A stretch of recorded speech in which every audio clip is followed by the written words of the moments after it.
It's not rocket science, but sometimes people think it's too simple, therefore it must not be correct.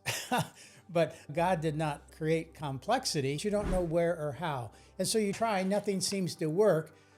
Then you get frustrated. And you see, it works for some people, but it doesn't work for me. If God made you to be a plate, you have a certain kind of purpose. If he made you to be a cup or a mug, you have a certain kind of purpose. Some have very quiet, more reserved, behind the scenes roles, but they're both equally important. So we don't want to confuse visibility with value. Know God and know self.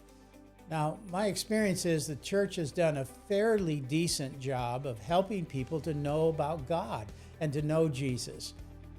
But they haven't done a very good job at helping people know their self. A sense of purpose in our lives, a sense of significance, that I fit in, that I'm making a difference.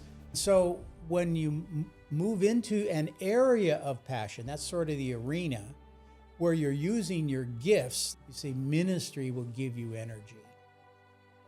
You'll find the faithfulness, fruitfulness, and fulfillment. When that happens, we're robbing the people of God from his grace. We're hoarders. We've been given something for others. My gift isn't for me. My gift is given to me for you. You see, God expects a return on his investment. God has given to each of us according to our ability. And it's not whether I bring in 5 bags or 2 bags, it's am I giving God a return on his investment and his gifts in me? God expects us to be fruitful. The 2 servants that were called faithful were fruitful. The one who was not fruitful was not faithful. When we don't know who we are, we tend to trip over each other doing things we were never intended to do.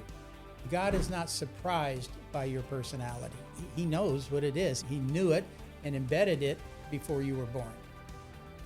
But the scripture says, delight yourself in the Lord and he will give you the desires of your heart. You don't have to make up your passion. You don't have to figure it out. God has established it. And if we all did what we were called to do, we would see a new level of power and freedom and grace and salvation coming in and through the church and into our communities. The reality is, what I do know is there's a lot more harmony in you than you realize.